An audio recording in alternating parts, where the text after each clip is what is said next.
Hello, and welcome to a very panicked, desperate to go live, people changing things at the last minute, people forgetting their dice, but we're here now for Knights of Eveningstar. Welcome, friends. Welcome, everyone. I'm your Dungeon Master, Mark SherlockHulmes, and as always, I'm joined by my ever-lovely players. We have Mica Burton, we have Nate Sharp, we have Anna Prosser, and Jonathan Indovino, a.k.a. ShadyPenguinn. Hello, friends. How are we all? How are we all doing? Hello, not out of breath at all or feeling called out. How are you, Mark? Wow. You weren't the only one who forgot their dice. You were just the one who had to go the furthest distance to get them. Maybe DM, you I was forgot ready. your dice, Mark. Maybe. My dice were right here. Nate? I was ready. He was ready. My dice were right here beside me. I just had to lean over and pick them up. Listen, I was ready, but I'm not going to say I was ready, so I'm not showing off. You know, that's fine. Who's showing off? I'm just stating a fact.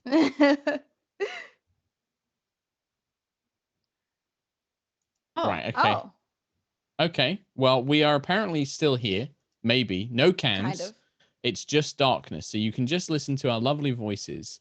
And hopefully it will all get fixed. Actually, Zoom is working. We just all decided to do it in complete darkness. In complete darkness. We turned off all the lights in our rooms. It's very mood. fitting for where you currently are. Very fitting for where you currently are. There is a lot of magical darkness going on. Oh, that's right. Yes. Indeed. First, I thought you meant like Los Angeles, and I was like, it's not dark here. It's actually quite nice and sunny. It's like 80 degrees today. I did not mean Los Angeles. And there's if there's one thing I know about Los Angeles, it's very rarely dark at any point. There's like headlights at least for traffic for miles. So not only is it warm, but we also have light pollution. Ha! Yeah. Yay. Yay. Right. I'm trying to filibuster for time here to see if we can talk about how Nate and Shady are wearing awesome matching hats. I wonder where they got them. Where do they get them? Like they always do, the little toilet boys that they are. The toilet boys! Don't tell me you forgot about the best duo since Jesse and Can James. never forget about the best duo. Exactly. We love him. Nate's just not even responding. He's just staying muted. I'm like less than half here, so. Okay, nice. 42%. 42%. Yeah. Well, I'll take it. Yeah. Whatever percent of Nate I can get, I'll take. But Clive's all here, right? Clive's all here for sure. Hey. Maybe. Well, let's play. Falling off a bridge. Let's play. You are indeed. Yeah, we're going to get to that. Let's play some Dungeons and Dragons. I've got a little recap for you all here, just to refresh your memories on what happened last time. So, our party of nobles and advisors have traveled out of Eveningstar on a quest to retrieve a missing family heirloom in exchange for gold and favor. Lady Vanifer Braewinter has tasked them to travel to a haunted ruin of her family's ancestral castle and retrieve a strange lantern. En route, the party found the area had become cloaked in darkness and shadow as they drew closer and closer to the ruin. Agnis rescued a horse that had been made partially ethereal and learned that some powerful magical effect had caused this long, long ago. Heading up into the mountains, the party crossed the bridge that leads to Castle Braewinter and were attacked by a giant shadowy hawk. It snatched up Tarkhal and flew out of reach, but with some powerful radiant magic, clever wildfire spirit teleportation, and reckless jumping, the party fought back and won, although leaving Tarkhal and Clive plummeting to the river and rocks 100 feet below. And that, my friends, is where we begin today's episode. To set this up, we have this kind of long stone bridge over this narrow valley, which at the bottom of has this fast-flowing river with rocks.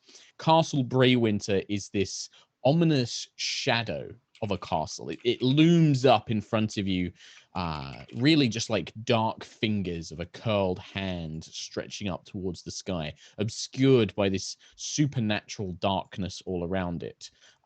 The giant undead shadow bird, whatever it was, is plummeting to the ground, whilst Tarkhal is kind of snatched up in its claws, having just plunged his blade in and some sort of strange power, delivering the final blow. Clive is riding the giant bird's head, and it is dropping out of the sky. We're going to keep you in initiative, and it was, in fact, Agnis was the next up in the initiative order. Weren't they falling, but they were still within 15 feet of me? No, they were 20 feet below the bridge. Right, but we talked about how I could like hang myself over the bridge. You can certainly try. You're going to need to hang at least sort of like 5-10 feet over. So you tell me how you're going to do that, and we can go from there.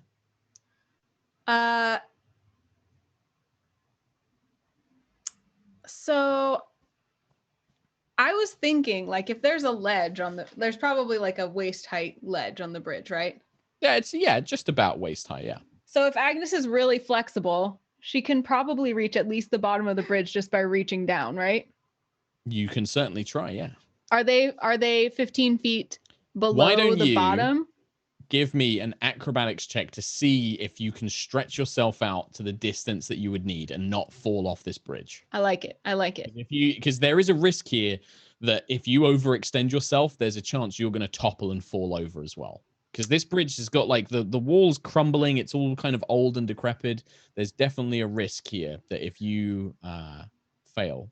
Well, see, what actually would work is if I like grabbed the edge and like hung down, that would be more likely to get me to the like lower, but I would assume that acrobatics check would be harder. That would be an athletics check, because that's more about your grip strength of being able to hold on and then reach down. Okay. Acrobatics is going to be more keeping your balance to like lean over and not overextend yourself. I would much rather do an acrobatics check, so. Okay, well, we'll see. See what happens. 9. So you go to lean over, and you can tell, because this is D&D, right? You can tell that like your wildfire spirit just isn't quite in range. You can see them beginning to drop, and you're trying to reach out. It's not enough, and then you push yourself that little bit more, and that's when you feel your feet slip on the loose stone and rock, and they tip, and you begin pitching over. You are gonna fall. So give me a dexterity saving throw to see if you can try and like. I'm rolling with it because I'm like, well, this will work anyway. So I'm just gonna let myself fall. Okay. To the place where my party members are. And then as long as they're within 5 feet of me, I can transport them all using fiery teleportation. So I'm going to transport them all back up onto the bridge. Okay, so this is where we're going to get D&D complicated. So I love you've just fallen over the bridge.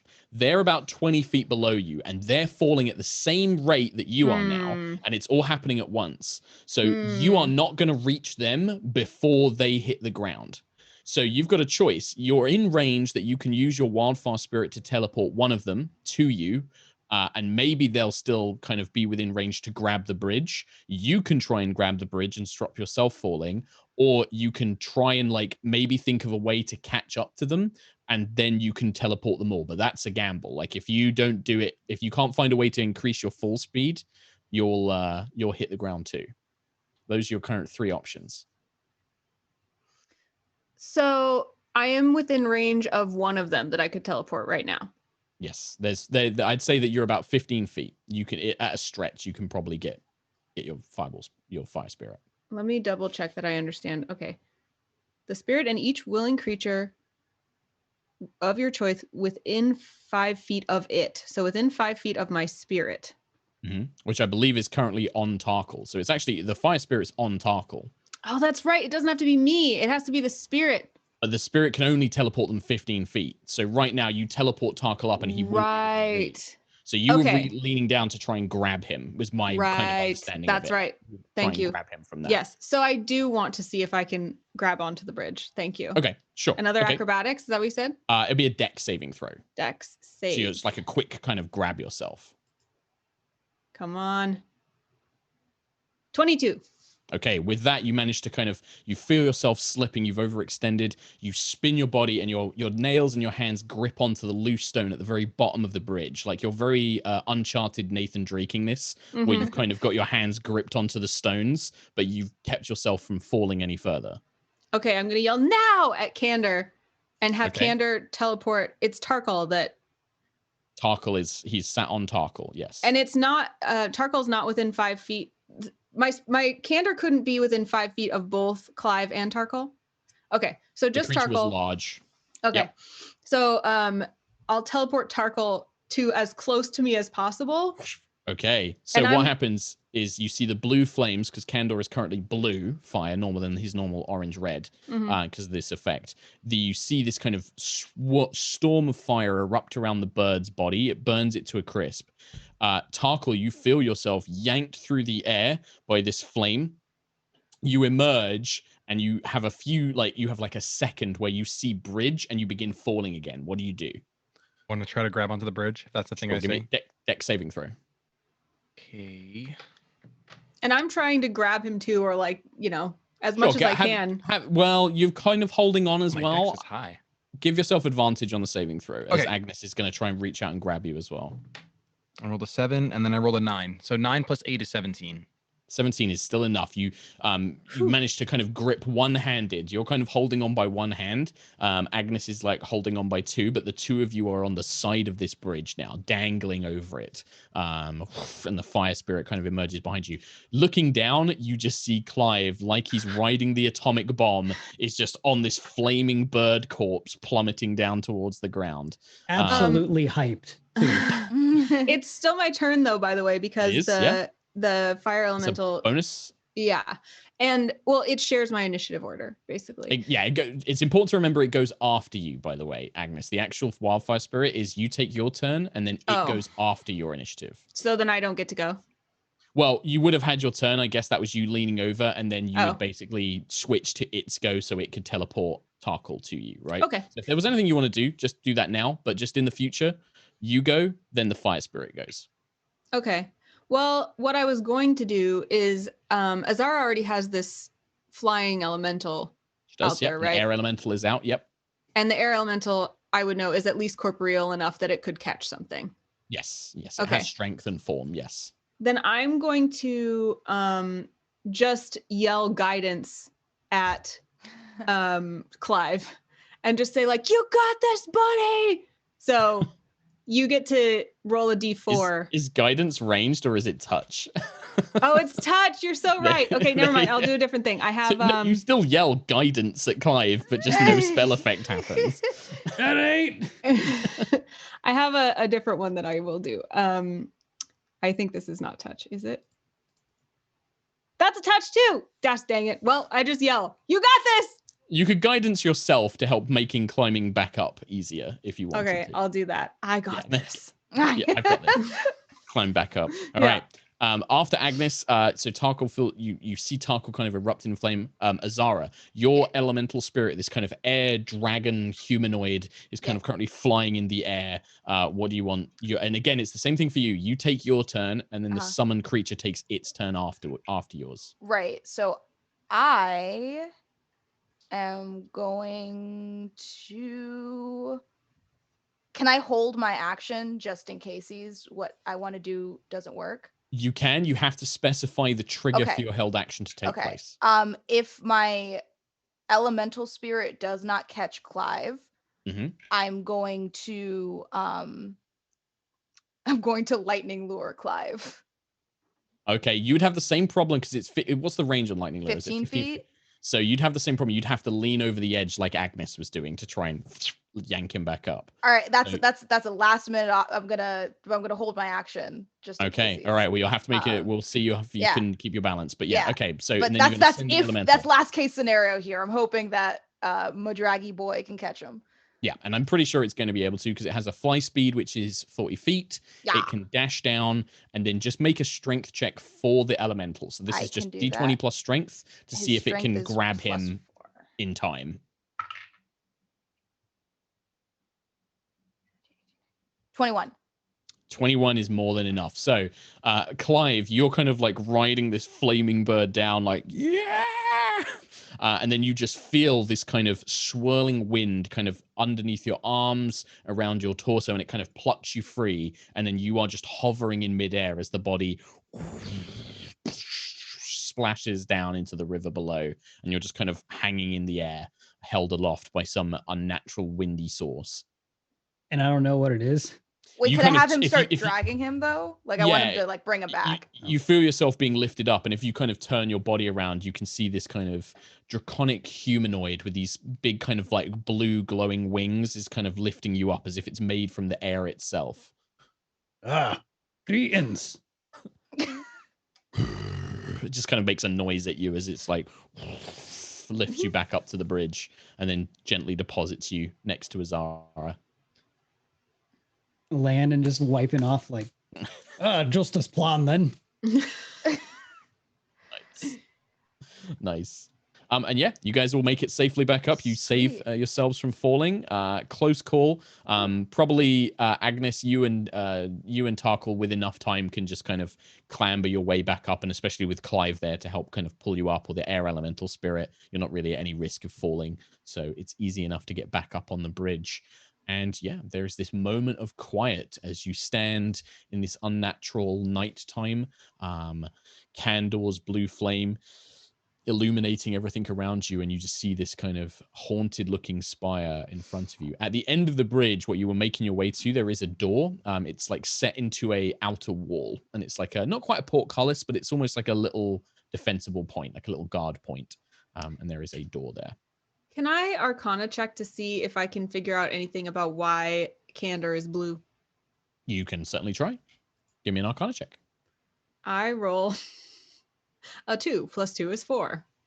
No idea. You've never seen candle change color like this. This has never happened before. You've never read anything up about it. You don't know any reason why it would do this. It's always messing with my magic. Ugh. Can I also, because I did feel that this was a school of evocation and necromancy in just the general area, right? Yeah. So I wanted, can I Arcana check? Give me an to see Arcana if- check. Sure. 15? Even with a 15, you can't think of any. It's very strange. Candor is a fire spirit, but it shouldn't be affected by anything like this. There's no change in any of Candor's abilities from what you've seen. It doesn't seem to affect the creature. It's just weird that it's turned it into a blue fire rather than its normal red. Yeah, there's nothing's Does this coming to feel mind. like evocation or necromancy or something else? I mean, when you did detect magic earlier, that was on the area below. You've not attempted it since. I mean, it could be a it's a very odd effect, and with a 15, that's not going to be you can't put your finger on it. Yeah. Gotcha.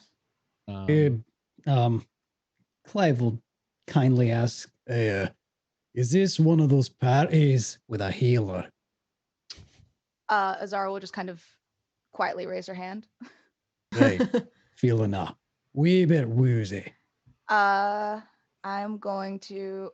I have a feeling we're not going to be able to take many rests, so I will cast Cure Wounds at the first level. Wait, how bad do you look? I'm feeling I'd give it a 45 out of 96. As a point, I do not mind you guys just saying things like, I have 45 hit points left. Okay. I've used this level spell slot. Like, it's Just- very hard to put That was stuff kinda on. nice. Arbitrary scale out of 96. I would put it at this, yeah. I can help too. I'll take his other paw. You hold one, I'll hold Yeah. the other, and we'll both cure wounds at first level. Sounds good. Oh, that's nice then. All right, Tarkhal one. also over here bleeding, by the way, cut up from the I was talons of gonna a. say, like, how's Tarkhal doing, by the way? I know he's 'Cause I know he's a very kitty. dashing lion man, but You got. I am 8 also hit points. hurt. Got what? 8 from me. And 6 from me. Azara, I'll pat Tarkhal on the shoulder as well. Yeah, spend your slots as you wish to. I was gonna You also get say. 8. Wait. Oh. Okay. Thank you. We'll save them. save those nifty potions. We have healing potions. It's okay. I'm still missing like 30 HP, so if you toss Tarkhal a potion, he's gonna drink it. So, as a point as well, while you guys are thinking about what you want to do with these potions, Agnis, when you use healing magic, do you conjure fire at all? I haven't thought about it. I guess I kind of assume all of Agnes's magic kind of glows orange. I don't know that it creates flames, but I imagine her hand getting kind of like, translucent as though fire was under it. Okay, that's fine. Yeah, that acts as normal. Okay. Yep, no change to that. But yeah, you stand on this quiet bridge. There is no sound. There's no animals. You can't even really... You can hear just the rushing of the river down below, but even that feels distant. Perhaps a little further than it should be.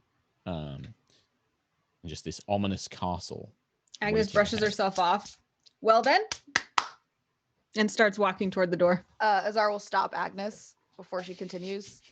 I just want to reiterate, there is some spell, curse, something upon this castle and the surrounding area.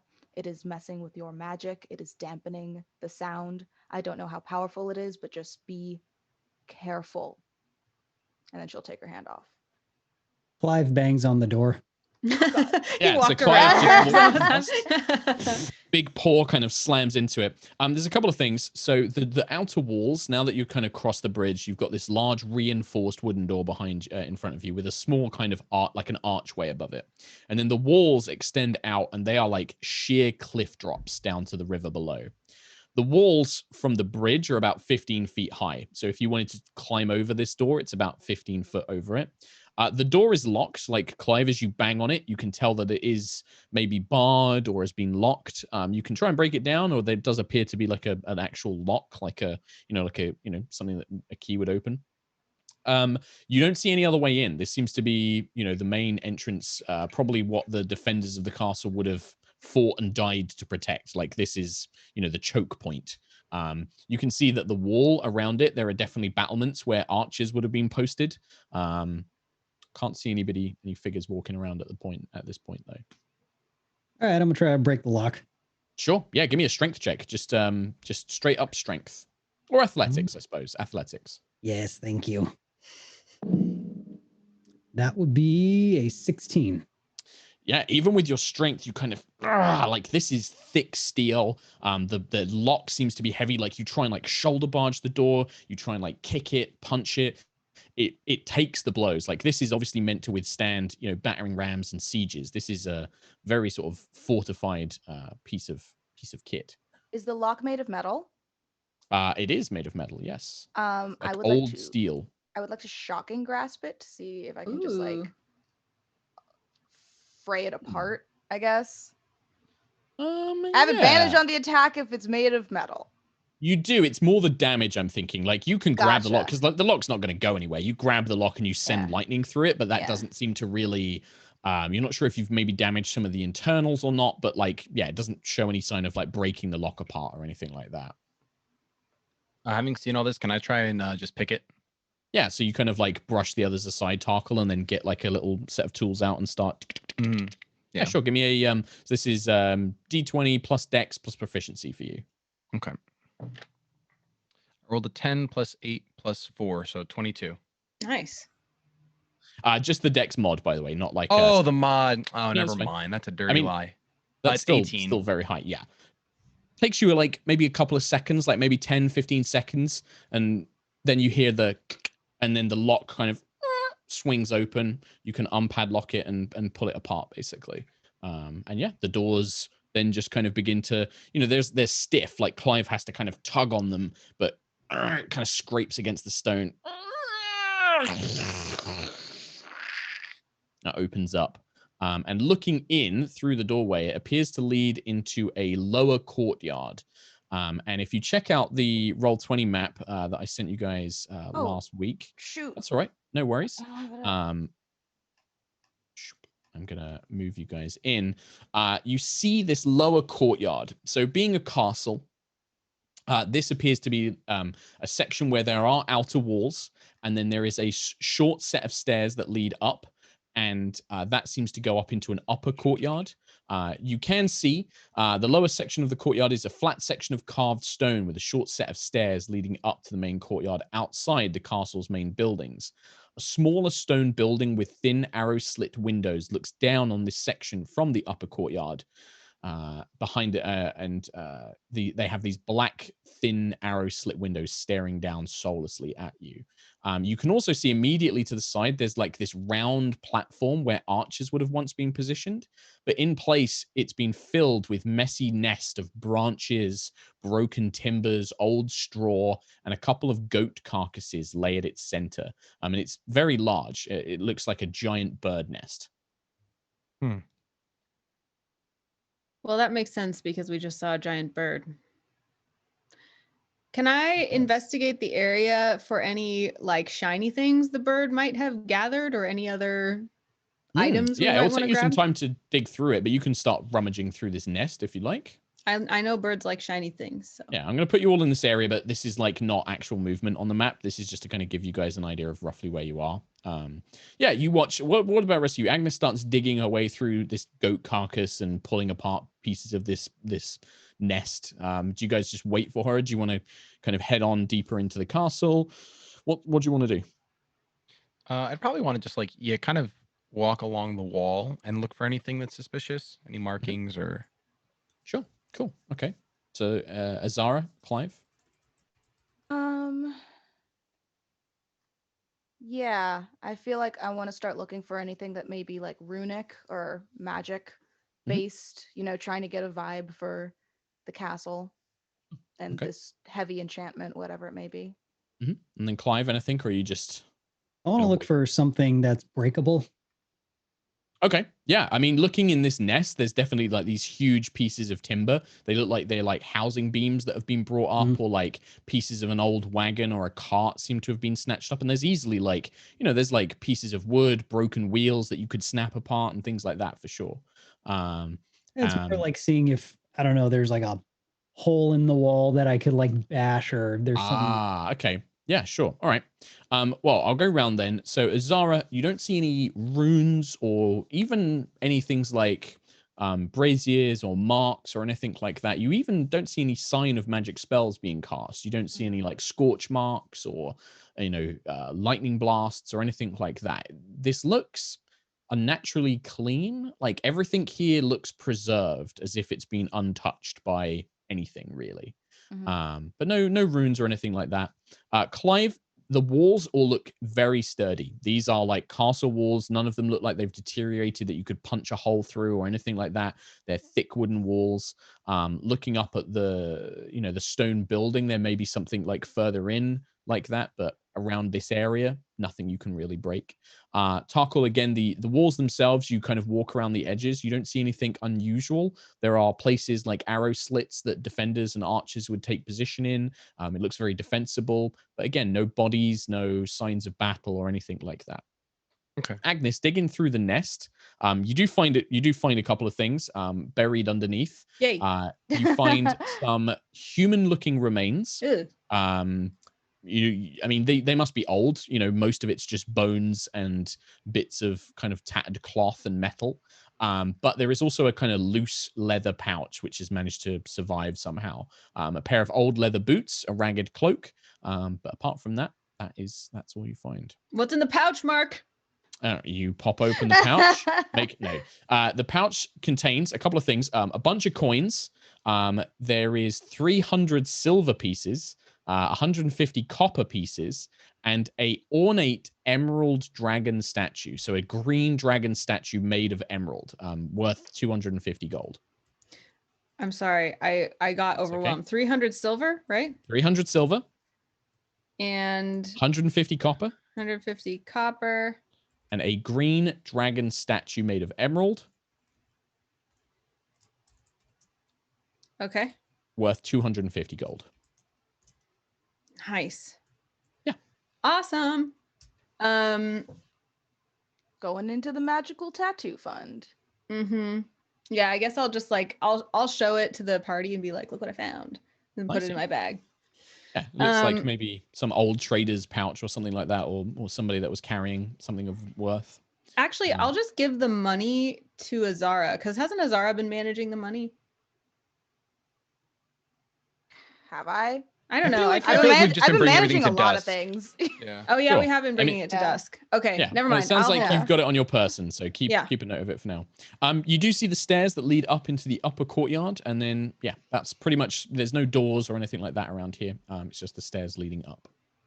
Thanks, Bird. And they're short stairs. They're like not even 5 feet. It's just kind of like this little step up into an upper courtyard area. Cool. All right, you guys all move in that direction. You sticking together? Yeah. Zoop. Okay. I'll move my little camera.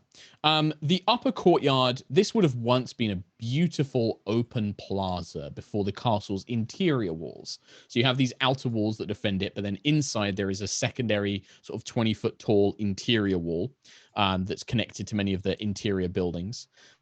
There are stone braziers. They sit unlit amidst statues of Cormyrean knights, and a carved path leads down the side of the main castle buildings towards what appears to be a dark, overgrown garden.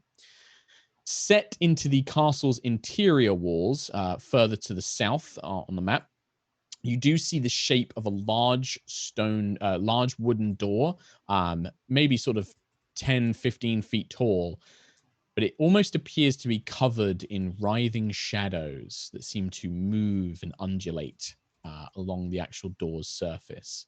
And then to the side of you, there is a stone squat building that looks like it might have been a guardhouse. It has a reinforced door and arrow slit windows, and there is a second floor balcony that looks down onto the courtyard from above.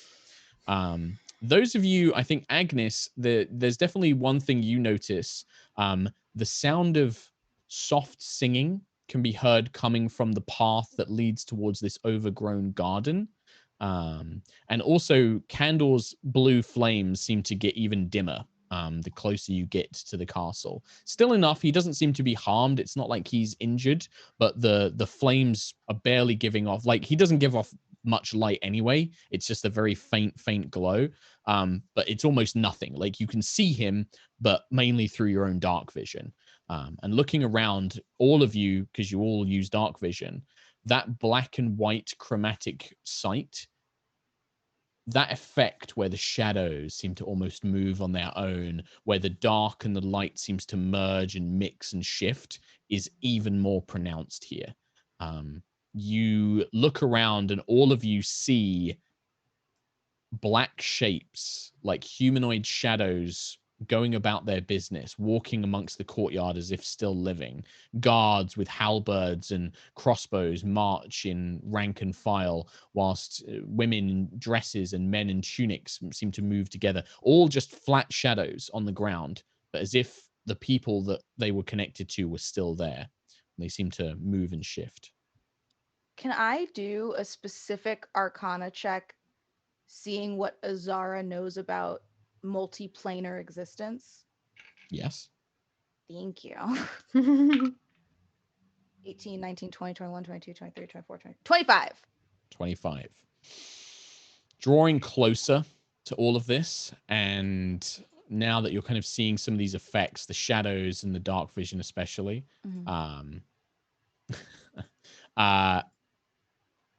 there is one thing which does seem to kind of become more apparent. The necromancy, the shadows, the slight hints of evocation, the darkness.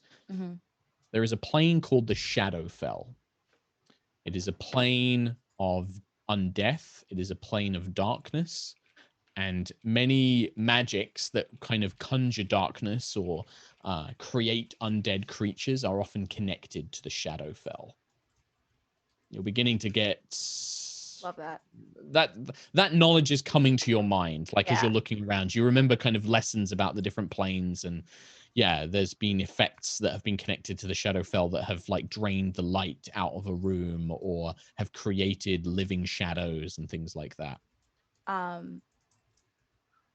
will impart that wisdom onto the party, and also say, and seeing what we saw with our new horse friend here, I think this castle, this area is trapped partially between realms, or the realms are bleeding in here. But either way, this is a dark magic.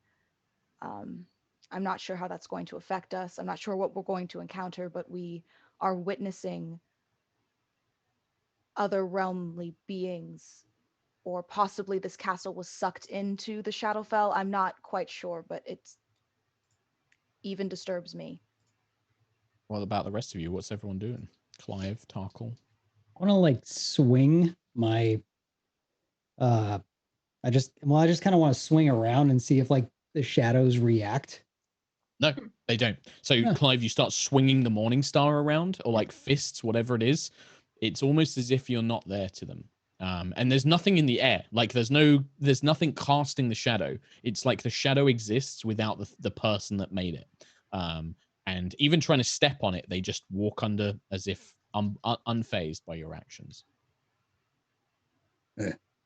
You notice again, looking around, that dark vision definitely is playing tricks on your mind. Like, you know, the doorway, the large doorway that seems to lead into the true interior of the castle, like this inner courtyard where the castle buildings are.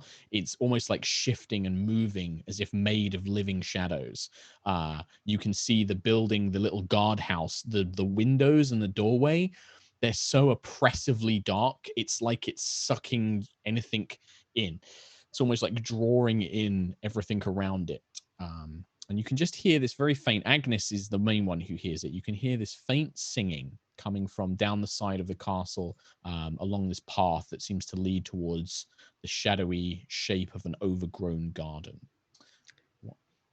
I am going to make sure everybody hears that. I'm going to be like, listen, and point out the sound. Yeah, you will hear it. And it's soft music.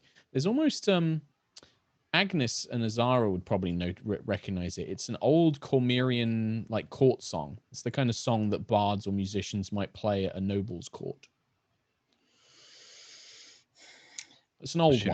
Should we just head towards the singing?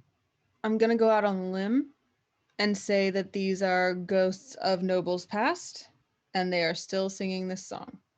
I don't know if they're quite ghosts or if they've been taken to another plane and are still preserved, like the horse. That makes sense. It should be dead, but it's not. Well, we're not finding answers in here, so I'll just keep going.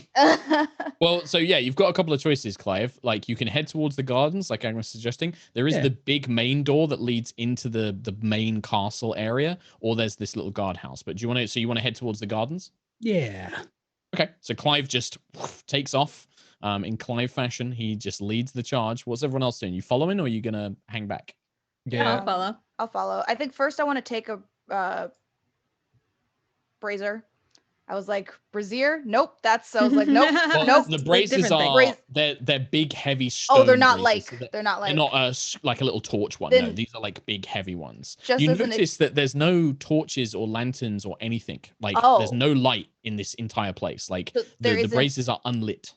Well, just as an experiment, just to kind of confirm the theory, Azara just wants to like small firebolt at one of the braziers to see if it goes blue. As soon as you cast the firebolt, your firebolt turns blue. When it hits the kind of there would have been like coal or like tinder and oils left in these braziers. As soon as it hits, the brazier flares to life with blue flame. And it casts this eerie, ominous glow in the entire area. All of the shadows that walk past seem to become more real the second that light is there. Oh, I'm gonna light the hallway then. So you're doing that while the other three kind of get a good bit of distance ahead of you. They're going to be like and then I'll follow after them once I'm done. Sure. Yeah. So you kind of light these four braziers, and this blue flame like looms behind you.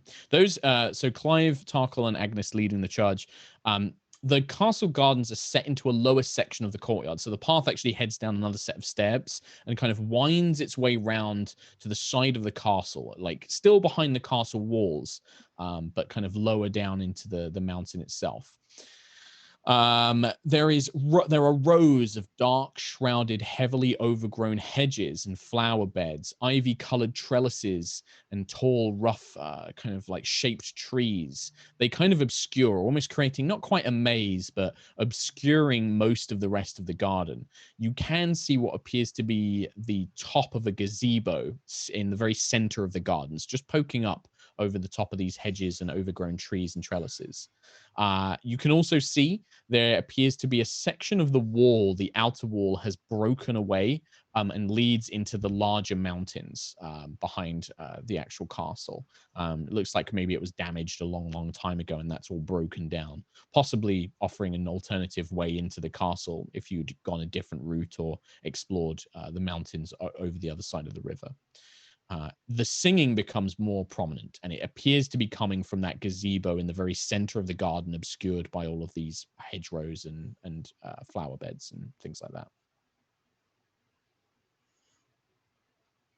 Agnes is just gonna. The other thing I forgot, and I wrote this at the very bottom. When you enter this place, the temperature drops, and there's just this heavy sadness that is just in the air. Like it just feels like a sad place, and the temperature is definitely much colder here.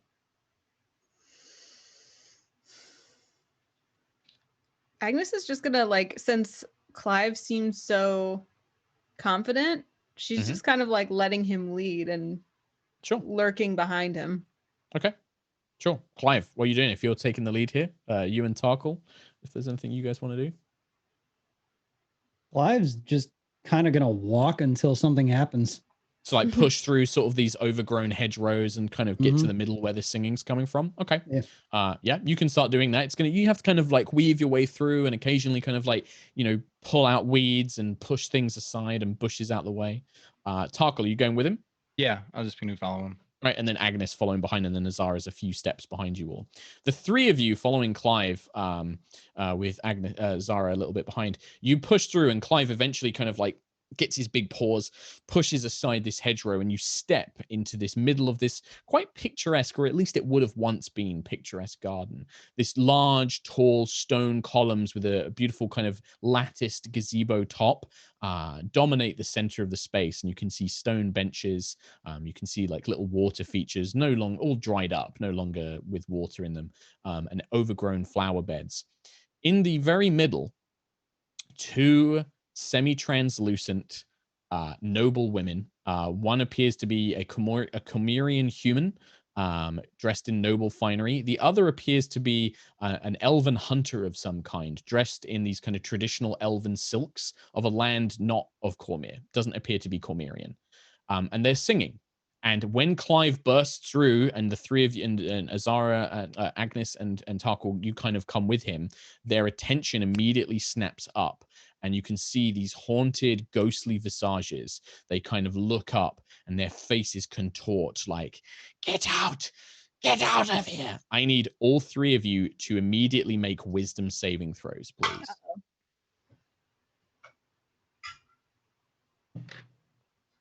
11. 18. 16. You got 11 as Agnis, and then 16, 18. Agnis, this instills such a deep, horrific fear into you. You are frightened of these. Tarkhal and Clive, you managed to kind of steal your hearts. Like their visages seem to twist and twist into these horrific forms, but you kind of steel yourself as this kind of wave of terror passes through you. It is a roll initiative time, as they do not seem to be very pleased about being disturbed. I'm going to quickly throw an encounter together. I roll initiative as well. Am I Yes, there? please. You were just a little step behind, so you weren't subjected to the same effect, but it's like when you're watching a scary movie through your fingers and you're just far enough away that it's not scaly. You were behind the sofa. It's not wheel. It's not wheel.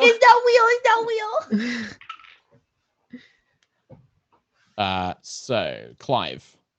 14. Agnis. 22. Tarkhal. 17. Azara. Rounding it out with a solid 10. Nice. So, Agnis, you are the first to react, but you are frightened. Frightened condition, you have disadvantage on ability checks and attack rolls while the source of your fear is within line of sight. You cannot willingly move closer to the source of your fear, so you can't get any closer to these spirits. Their forms just seem to haunt you. You almost see like your own it's like looking into a mirror of your own distorted, twisted face. This Cormyrean noblewoman just shrieking at you, "Get out! Get out! Get out!" Probably brings back some horrible childhood memories of being a Yeah. noble child in the wrong place at the wrong time. Yeah, like, like some matron of your families that would, that you hated, like chasing you out of a place you weren't meant to be, and it instills that childish panic and fear in your heart. What would you like to do? Candor shares my initiative order, but is Candor under the same conditions that I am? No, and just don't forget, Candor goes after you. So you Right. take all of your actions and turn you want to do, and then Candor gets to go afterwards. And I'll say, like, because you summoned him, like, it's not been an hour, but we'll probably say there's like a good sort of 30 minutes left because it's lost an hour. Well, now I'm right behind Clive, right? Because I was Mhm. following him. Yep. So now I'm gonna reach out timidly and pat him on the back and say, "You got this," and I'll give him guidance now. Okay. So that's D4 to ability checks, right? Yes. Okay. Actually, can I change my mind? Sure. Instead of that, I'm going to do enhance ability. Mhm. And that is going to give let's see. So just as a quick reminder, because people get tripped up on this, things like an ability score, having like a bonus or advantage on an ability score is different to an advantage on things like attack rolls and saving throws. That's why I changed my mind. Yeah. So instead, I'm going to do Bear's endurance on Clive. And what that does is means he has advantage on Constitution checks, but it also gives him 2d6 temporary hit points. Sounds great. So that will be 10 temporary hit points. 10 temporary hit points. Bam. And that is your Cool. action. Yeah.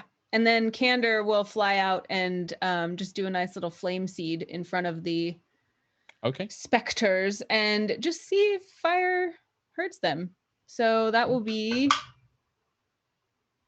21 to hit.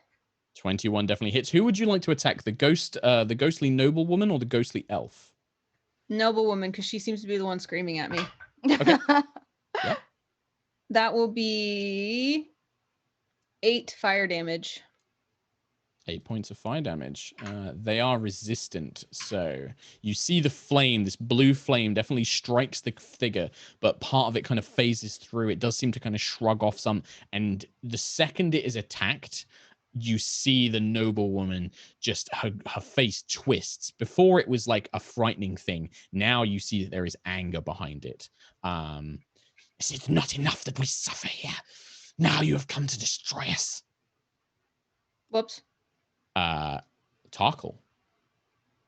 I want to go ahead and toss my dagger at the one that just got lit up in flames. Okay, go for it. Agnis hadn't even considered that maybe these weren't enemies. She was so frightened. She just was like, fire. Sure. 13 plus 8, 21. That will hit. Yeah. Yep. Cool. Let's see if this actually works on dndbeyond.com. No, it's not working. Okay. It's gonna be a lot of dice to roll. I don't know why it's not working. 1d4 plus 4, which will be 6. Did you have advantage on this attack roll? Oh, I have to roll again. You're right. I do have advantage because I'm going before them. You're going before them, yeah. So that's why you get the sneak attack as well. All right. So no crit, sadly. Okay. But still a hit and still a sneak attack. Yep. So I'll roll 46. Maybe this will work in dndbeyond.com. Nope. Okay. 6 plus 2 is 8. While you do that, just add up your damage. Agnis, can you roll another wisdom saving throw for me? At the end of your turn, you get to save against the fear effect. So. Ooh, I think 20. That's going to be better. That's going to be 24. That does succeed. You are no longer frightened. So at the end of your turn, you become unfrightened. Tarkhal, sorry, my apologies. No worries. Total damage is 21. 21. And yours is Kiss of Silver is a magical weapon, isn't it? Yes. And again, do you want to strike the noblewoman or the elf? Yeah, the noblewoman, the one that my sister had set on fire. The dagger pierces through, and unlike the fire, which kind of partially phased through, whatever magic is imbued into Kiss of Silver, it strikes the ghost as if it's a real creature, and you see her kind of stumble back, like, "They are assassins! They're assassins, Carla. We must kill them now. And like, it kind of seems to stagger back. Okay. Anything else? I also just remembered that I do get my mysterious patron damage. It is. That does not seem to take any effect. The same cloak pin, and Agnis would be the first time you see it. Azara's just a bit too behind. The brooch on Tarkhal's cloak glows, and there is this green mist that surrounds his blade before he throws it, but the mist seems to have no effect on the two specters, on the specter. Interesting. Are you staying next to Clive? Yeah, I'm going to stay next to Clive. Okay. Clive of the Wildmane. Yes. It is your turn. Okay. So let me see. Did I hear them say we have to kill them? Well, when she was stabbed through the heart by a magic dagger, she did say they are assassins. We have to kill them. Yes. That's good enough for me. I'm gonna swing my Morningstar at her head. Sure. All right. Well then. Let's see. What? So you move up to them, right, Clive? You kind of like rush towards them and then bring the Morningstar down. And I crit. Okay. Nice. Yep. And I finally get to use this. I have brutal critical. Yeah, you do. When I crit, you can roll 1 additional weapon damage die. Yes. Dang. Yep. So I know you have special crit rules. How do you want me to do this? So the way I do this is so you maximize the normal weapon die. You roll the weapon die again. You'd roll the weapon die again for brutal critical, and then add modifiers. Okay. And is it the modifier 3 times or just once? It's just once, and then don't forget your rage bonus as well. You get another +3 damage because of. You're not raging yet, are you? Oh, I'm not raging yet. Can I rage? You would have to have raged before your attack. Yeah, that's okay. Oh, that would have been a lot of damage. Right?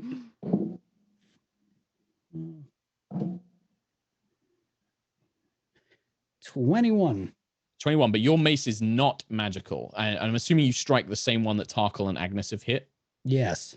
So the mace, the Morningstar rather, passes through her, and you definitely feel it connect with something, some sort of essence, but it kind of whips through it as if partially not there.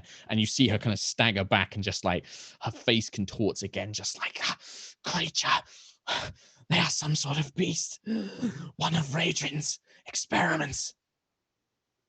Anything else, Clive, on your turn? Yes. I would like to do that again. You may do that again. But first, can I take a bonus action in between my attacks? You can't between your attacks. You can move between them, but unfortunately you can't. I know. What? I'm a stickler for rules. You got to remember to rage first. Rage first, then charge. Well, I wasn't gonna rage, but then I saw the crit, and I'm like, oops. That is a 20-something. That hits. Yeah. This noblewoman is like, she's a specter. There's no armor. She doesn't really try and dodge the blow. She just kind of brings her hands up to try and defend herself. Wham. That is 6 more damage. 6 more damage. Again, the Morningstar does kind of like partially phase through. She's still there, although parts of her have kind of almost been separated, like pulled out like wisps of air and smoke that have been pulled away from a campfire as you strike her. As Agnis, sorry, just as a free action, Agnis wants to yell out because she was frightened and she freaked out, and now she's feeling really guilty that she was the one that dealt the first blow, but they didn't even try talking to these people, and they may be actually in trouble and trapped here. So she's gonna yell out like, "Wait, let's talk, and she's trying to say this in the middle of all of this flying. And so that's violence. it. So Agnis is calling this out as like the mace swings and like Tarkhal's blade goes in and stuff like that. Azara's also screaming this. Like, well, it's Azara's turn after the ghost. Shit. So just like, wait, so you engage this battle and then you want to call it off and talk. Well, Clive, I would like you to make a charisma saving throw for me, please, as the noblewoman's ghost attempts to fly into your body. Typical politicians. What was the save? Charisma. 14. Okay. You feel another presence in your body, and your head is flooded with these like flashes of memories. You remember the sky being covered in blue fire, and you remember fear and the grip of somebody's hand, a friend at your side, and then just pain and suffering, and then just loneliness and just a strange sense of being trapped somewhere. But you also remember that you're Clive of the Wildmane. No, that's not who you are. And when you kind of remember that, it forces this essence out of you, and this noblewoman's spirit kind of is ejected from your body as she attempted to possess you. As she does. Meanwhile, whilst you're dealing with that, the elven woman's ghost locks eyes with Tarkhal and is just like, "You hurt my friend," and just kind of glides towards you, just like no movement of like her legs, but just a hand outstretched, and she goes to grab you by the throat for a natural 20. Yeah, Mark. Yeah. Yep. I'm All right. sorry. I am sorry. I cast Uncanny Dodge. Give me a damage. Yeah, you can uncanny dodge this, and I'm going to definitely recommend you do that because I'm using my own crit rules. So 12, 24, 27, 30, 35. That would be 39 points of necrotic damage. Would you like to use uncanny dodge? Yes, please. So you can half that to 39, 15, 17, I think that would be. It would be 19 or 20. I don't know if you round down or up. Round down, 19. Yeah, cool. I'm being slow.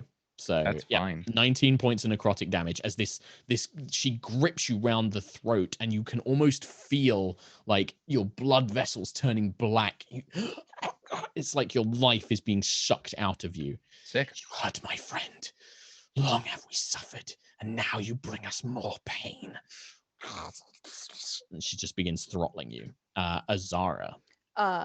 Seeing all of this and knowing that they are just people that are trapped in another plane, Azara's gonna like push through to the front, and pretty much echoing what Agnis was saying, and just saying like, "Stop! They are just nobles. They are trapped in the Shadowfell." And I'm going to grip my carved Peña bodice that I have, and I'm going to cast Turn Undead.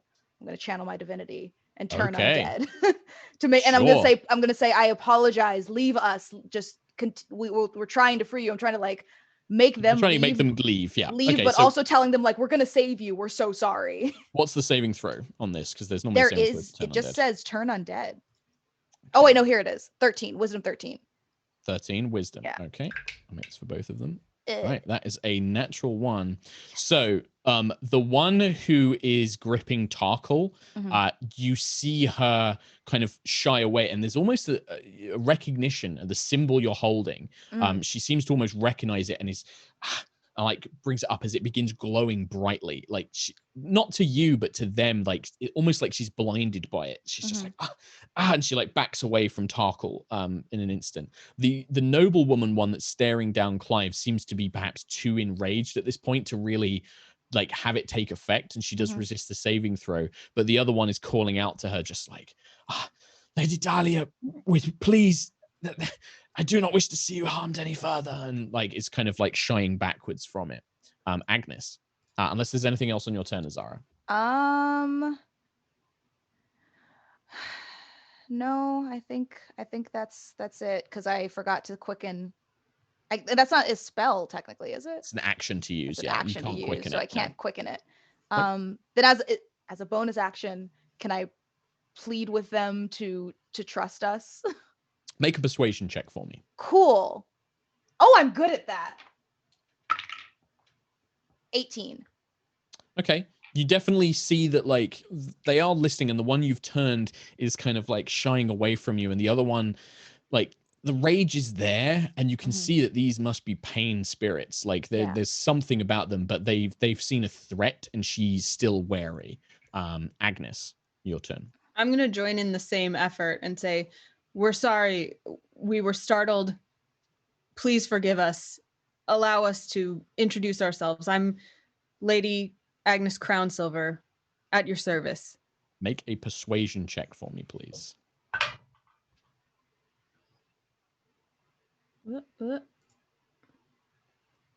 That's going to be 18. 18. Okay. You do see the one that's currently being turned is like almost unable to look in your direction. Like something, whatever Azara is holding is blinding her, and she's shying away from it. The other one definitely kind of drops herself, and she doesn't carry a weapon, but she kind of like is just in a defensive posture. And you just hear this kind of rasping voice, just like Crownsilver, nobles.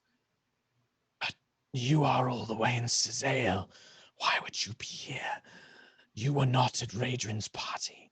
And she looks confused. Tarkhal, if that's all you're doing, Agnis, you're not doing anything else. You're just trying to calm them down, like speak to them. Okay. Tarkhal, do you do anything? Do I recognize any of these places and words that they're saying? Radrin's party and Cazael is the capital of Cormyr. So that's where you went to meet the queen when all this began. Radrin, you don't Radin doesn't really ring a bell. Not to anything you really know. Was that not the name that was in the journal? Azara remembers because you remembered, but it seems like Tarkhal but didn't he remember read the journal out loud. He did. Obviously, he doesn't remember it in the heat of the moment and being on how many hit points, Tarkhal? 30 hit points? It's not coming to mind right now, but I just seeing Agnis and Azara trying to calm the situation. I'm not going to do anything. My dagger's just going to stay sheathed. And I'm just kind of just kind of like back off and like, raise your hands up and surrender. Sure. Okay. Maybe I don't raise my hands, but I back off. You just back off next to Agnis or like, okay. Yeah. What about Clive? So this is the big one. Clive's really not happy about being someone else for a second. Yeah. What does Clive do? I love it when a player rolls their own wisdom saving throw. They're like, let me just check. He takes one of those big cat lion huffs out of his nose and just like blows this hot air on this ghost lady and stands down. Just a big. Okay. We'll drop out of initiative then because they also back off. The one who was turned literally pulls herself away until she's like a good 30 feet away. And it's just like,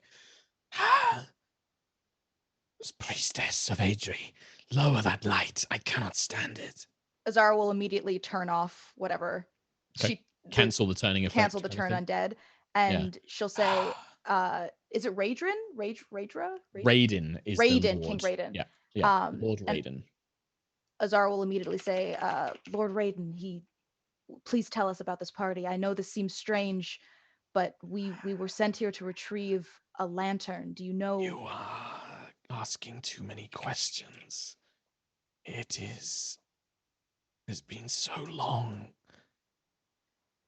It's always just been the two of us. Songs, memories. Ask one question at a time, please. Of course. I apologize. First for your situation, second for the questions. Would you mind explaining how you came to be isolated and alone? The human woman steps forward, and you can see she stands with the air of a true noble. Yes. What led us here? Raiden was an ambitious man, beloved, pride of House Braewinter. He threw the most incredible galas. Kala, Ulven, and I. We attended, we danced, we ate, we drank. Kala, we wanted air, quiet. We stepped outside for but a moment, as Radrin spoke of his grand plans, of his research. We came to the gardens to sing and laugh. And then the sky was lit by blue flame. The last thing I remember, the last breath I took, it tasted like death. You see their forms, even as they speak, it's like they forget that you're even there. Like they become distracted and lost in their own memories. Their forms become to change to more translucency, and they shift and move. Azara will say, What kind of they do snap back to it as Clive kind of gets in their face, and there is a flicker where like their face almost turns that horrific visage again, but they keep it under control. Why are you here? And they're asking Clive. They don't look at Azara. They when you draw your attention to them, why have you come to this cursed place? Well, I'm a independent contractor, and I was sent to take a look at these fine young, or whatever they are. Nobles, a mercenary. Have you come to slay Raiden before his plans, before his ambition kills us all? Oh, Is that what we were sent to do? I thought we were just getting like a little lamp or something. Azara will ignore that and say, would you mind telling us about these plans? Does it have anything to do with Lady Cecilia? Cecilia. An odd one, quiet. Her and Raiden did not get along. No, Raiden's ambitions, they were so great. He promised us so much. Braewinter would rule Cormyr. We would be regarded as great scholars of magic. And the elf kind of steps forward. He promised us the shadow magic would be safe. He promised us that his work would be safe. And you can see the spirits start getting angry when they start thinking and remembering about this. You can see them beginning to boil over with rage. Azara will kind of like try and calm them and say, I don't mean to upset you. I only mean to make this right, to try and free you. If we can work together, I wish to see you free. Wishes. I wish that Ulvin could have joined us.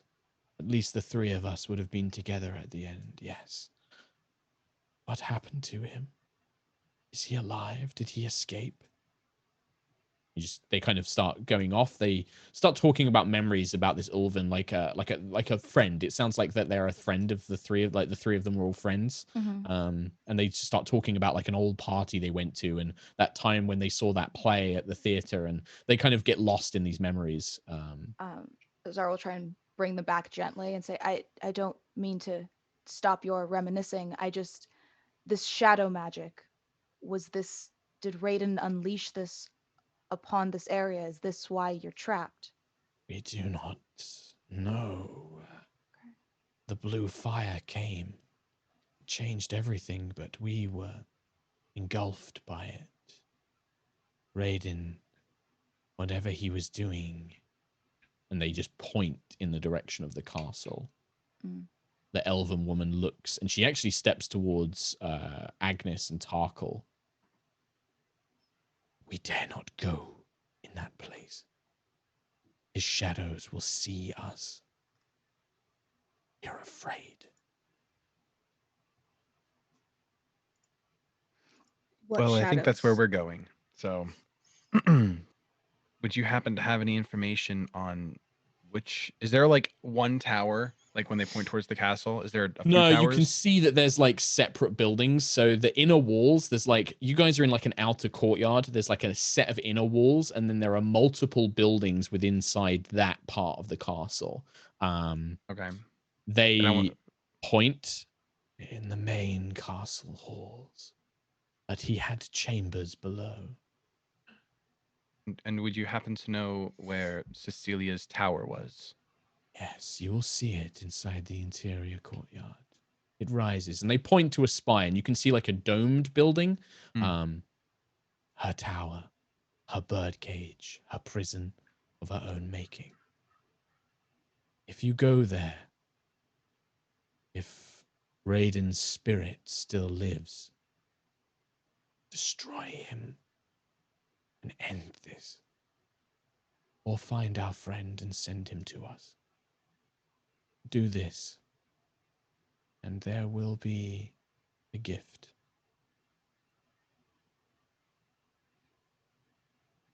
You're muted, Mica. No. Oh, what was the friend's name again? Ulven. Ulven. Azara will say, we will do our absolute best. And I have one final question, and I don't. So many questions, and you can see them beginning to get annoyed. But sure. I promise. We will search for your friend so you can rest in peace. Ask me. If a Braewinter wanted to reclaim something that Lady Cecilia once had, would this mean danger for people in this realm? Cecilia was an enemy of Raiden. Whatever she made was likely to oppose him. I suspect you will find it a useful tool. Thank you for your time, and we will do our best to bring Ulven back to you. They just drift together once again, and they kind of sit quite prettily, like on the benches. The elf kind of seems to almost begin to play an instrument that isn't there. They just hold their hands up, and they're almost as if like beginning to play a lute or a lyre.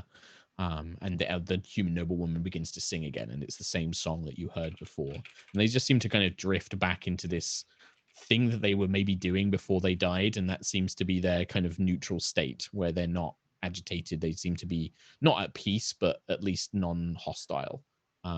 You do see that beneath the benches, now that like having this immediate conflict, there is this beautiful quiver, and it seems to be amidst a pile of broken bone fragments and tattered fabrics that seem to be bodies.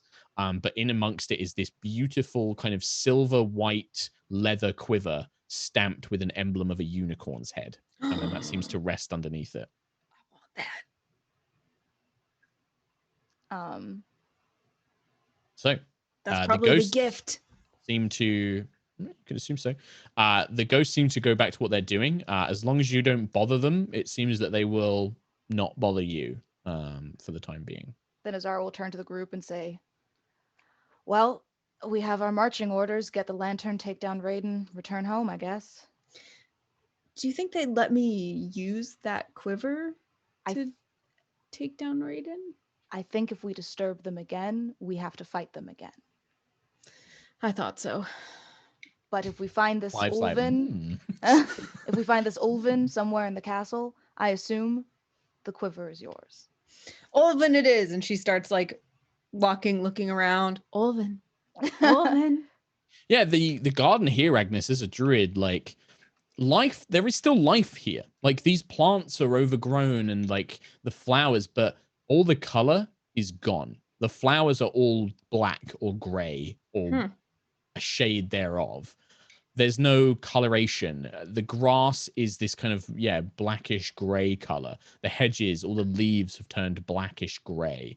It's like the color has been drained out of this place. They're still alive, the plants, though barely. It's like they've been preserved almost, like fossilized. It's a little bit unnerving for one of your particular interests and magical skill. Yes. All the more reason to find what we came for as fast as possible. Sure. There doesn't appear to be another way into the castle back here. There's just like sheer walls. I mean, you could try and climb up the walls. The walls are about 30, 40 feet high at this point. Or you can make your way back to that main courtyard with the guard room and the large shadowy door. Also, Tarkhal is once again looking quite worse than for wear, I imagine. I'm gonna hand Tarkhal a healing potion. Thank you. How much does it heal for? So if you drink it, it's a regular healing potion. It's 2d4 plus 2. Cool. 1 and 4. Nice and average. So 7. You're...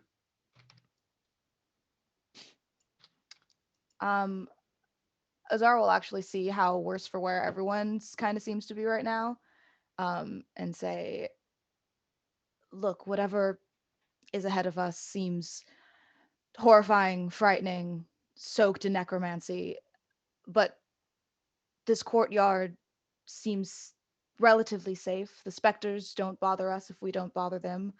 Perhaps we sit for a few moments and catch our breath before continuing on. Tarkhal falls on his butt. Yeah, you guys can like find like a bit of the garden separate from where the specters are, and you can kind of like find like a small area of this like overgrown garden to just sit in and take a short rest, or if you'd like to attempt a longer rest, it's up to you.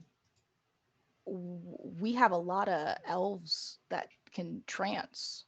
You do. Clive can't. But we can take a watch. You could. I would discuss that with the Azara would discuss that with the group, like saying like, look, I don't mind trancing than watching if you guys want to take like a whole last long rest. It's a good idea. I wipe some of the potion off of my face and be like, yeah, long rest sounds really good. I should drink that. It was just one. We have a lot of healing potions. You're good. Yeah, you guys. I'm don't a healing have, like, potion. Yeah, you guys don't have like bedrolls or tents or anything, so you'd basically be like trying to like prop yourselves up and just take like a long resting period, basically, right? Like basically like making campish. Yeah, as in a best garden. You can. Yeah, as best you can. If we're in a garden, is there like a tree I could climb up in? Aw. There's no big trees, unfortunately. They're all kind of like little, like you get the nicely shaped trees in like fancy gardens. They're like that. They're not like big oak trees and stuff like that. Well, I'm gonna attempt to use you one can of maybe those. like you try and climb up it and it just bends immediately. It's just like you're like, "Argh." But you could definitely like curl up underneath like these overgrown bushes and things like that, and kind of nestle yourself in it as best you can. Sure. If you want to get kiddie with it. Okay. Well, if you guys can take a long rest, the way I generally do this is you do have mostly elves. So this would be 2 watch periods, one first half, one second half. When you are as an elf, when you still have to have 8 hours. So you just only need to be kind of in the trance state for 4 hours. The other 4 hours you can be keeping watch. So you're still resting, but you can just be keeping watch while you do that. Dope. So whoever is taking watch for the first watch will make a check, and then whoever's taking watch for the second watch will make a check, and it will be perception checks. So Azara's going to take one of the first one. Does anybody want to join Azara? I'll take the second because I think both Azara and my perceptions are the best. Okay. All right. So perception check? Okay. Yep. So Azara's going to take the first one. So a perception check. 19. Okay. Let me see. Let's see if anything happens. Oh. I should have done that before I had you roll perception, but the first 4 hours, I mean, it's uncomfortable. Being in this place, Azara, the longer you're here, the more these shadows play tricks on your mind. Like, this garden does feel relatively safe, but those long shadows created by the bushes and the trellises, they twitch and move. Your own shadow, sometimes you catch it doing things that you're not doing. Mm-hmm. It seems to be reading from a book and when you're not, and then you glance at it and it's back to normal. You catch almost out the corner of your eye, it seems to be playing with a knife, and then you look and it's back to normal. It's unnerving. Mm-hmm. There's no animal sounds. You can hear the kind of labored breathing of your companions. There is another sound though, just in the air, this kind of intense drone, but it's so quiet and it's almost like you feel it more than you hear it. Just this, and it seems to just be everywhere.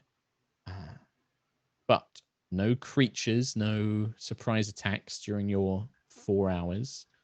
Agnis kind of, her eyes awaken from the trance state. You see Agnis kind of come to full cognition. You two of you lock eyes as you swap over. Unless you guys want to say something to each other, just give me a perception roll. Well, Agnis. Azara would alert Agnis to the drone that she heard before taking her rest. Sure. Does that mean anything to Agnis in particular? I mean, when you start your watch, you notice the same thing. What Azara told you about. And for you, it's even a bit worse because being in this natural place, you can't sense, like, it senses, it's like a forest asleep. It's like a forest frozen. there's no life moving here. There's nothing. Apart from the life of your own companions, you don't feel anything natural. The color has been drained out. Your fire spirit dies down, before you even awaken, and there's no light here. There's no fire here. There's no warmth. It's cold. It's sad. It feels like something really tragic happened in this place. And then there, about 2-3 hours in, you hear this, just this deep droning deep in your chest, coming through the very earth, coming through the rock, the castle walls, through the air, through the trees. It's everywhere. It's suffocating. It's deafening all at once. And just as it's too much, just as you're beginning to like really freak out, Tarkhal and Clive both begin to kind of stir as your watch ends with no hidden surprises. You may all take a long rest. Fine. Why? I don't know. What? Great. Nice. Yep. Make sure you get that long rest. You get half your hit dice back if you'd spent any. But that droning, when you all waken, you can all hear it. You can all feel it. It's not as bad when all of you are together and you're focusing on other things, but there is that kind of moment where you can all kind of, something is definitely building around you. Almost like it feels like it's building around you as individuals. Can I Like just this sound? Oh. Do I have any frame of reference for what might cause a drone like that? Like, even as a person, I'm like, that sounds like a such and such, or... I mean, it doesn't sound like an insect. It doesn't. You've heard things like insects buzzing in the forests and things like that before. It doesn't sound like a magical light that you might have heard. It doesn't sound like an like instrument. an instrument. Yeah. It's almost like you don't hear it. It's like you feel it. Don't like that. Is there any Arcana check I can do to see if like the other plane is affecting us? You can like, definitely internally? you can make an Arcana check. I'm gonna make an Arcana check. Sure. That's not gonna be anything. That's gonna be an 11. Good. I'll try. Sure. Yeah. Anybody who's trained in Arcana can make this check. If you're not trained in Arcana, I'd say you probably won't know anything about other like planes in detail. You mean if we have a proficiency in it, or... Yes. Yeah, if you're proficient in it. Sorry, trained is an old 3rd edition term. I don't know why I said trained. I have Proficiency in +2 modifier, but I don't have the little proficiency button. Then you wouldn't have the necessarily like the practiced learning to know anything about the planes, and especially something like the Shadowfell. Okay. So it's just like you just have to go off your own sort of instincts, really. Anybody else? I think Azara will just say, like, we should continue on. I fear that lingering in this place may affect us. And she kind of like looks around at the shadows that are dancing. Sure. Yeah, you look around, the shadows aren't doing anything now. What? Yeah. Like none of them are doing anything at all ever? Well, in this courtyard, yeah, they're just like normal. It's just like normal shadows. And even then, Clive, like you wanna it's lead so the dark way? and stuff. Yeah. Sure. Clive's already like halfway to the door. Yeah, Alright. makes sense. He just Yeah, woke up, okay. like, all right, Right, off let's we go. go then. Clive leading the way leads you back to this main courtyard. The one where the braziers that Agnis had lit, still lit. Azara, sorry. One of the A's. The blue flames still burning. Probably should have gone out by now, Azara. Judging on how old and like how long you've been, like 8 hours, they should have burnt out. They're not. They're still glowing. You see that the guard room, this kind of small guard room to the side, the door is now open. It wasn't open before. And then the large doors that lead into the castle interior still have this swirling, shadowy movement all over it, as if coated in shadows. Azara will point to the open door and say, is anyone else concerned about that? Not concerned enough to walk in there. I think we should just make our way. And See, I was thinking that, except the opposite. Me too. Well, But yeah, the noble, you know better. I think we Tarkhal. should look inside. I think we should be cautious, but look inside, because if we go into the castle and whatever went in there comes behind us, it could be dangerous. Also, what if the lantern's in there? It probably won't be, but we should still take a look. Probably in Cecilia's tower, which is that way. Look, Point if to the we big went shadowy on door. probablys most of the time, where would we be? Probably not here. Okay. If you go ahead, we can let's check this room. I mean, Tarkhal, yeah. I mean, if you want to check out the big door, you could do that while the others look into the. Yeah, the guard room. I'll walk towards the big door. Just Okay. scream if you need anything, I guess. Yeah, I mean, this area, by the way, it's probably like a good sort of like couple of 100 feet wide. You can still call to each other and see each other. Like the braziers are lit enough that you can glance across and see each other, dim light as it is. Those of you who are entering the building, sort of move over and begin making your way. I'll stay with the little one then. So who's going where? Just so I'm 100% clear. I'm going big door. Yeah, I'll go to the door. So Agnis and Tarkhal are going to the big door leading No, into sorry, the open door to the guard. The guard room. Okay, so Agnis is going to the guard room. Clive, you going with Agnis? No, I don't feel comfortable leaving little Tarkhal alone. Aww. Okay. So you stay with us. Frail. So Agnis and Azara, you guys are going to go check out the guard room whilst Tarkhal and Clive check out the big door. Yeah, I'm going to kind of stay a little bit in the middle in case like the big door needs some radiant energy or Agnis needs some radiant energy. I want to be able to like cleric my way out of here. And before I go to the door, I'm going to summon Candor back up. Blue flames again, covered in Blue these. flame. All right, we'll start with Agnis then. The guardhouse, this building is far less ornate than some of the taller ones behind the door and the castle walls that you can see.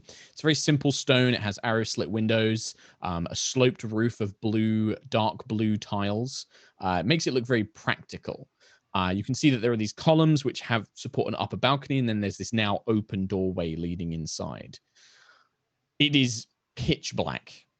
Candor doesn't provide light. I checked this. It doesn't actually give off light. It's just fire.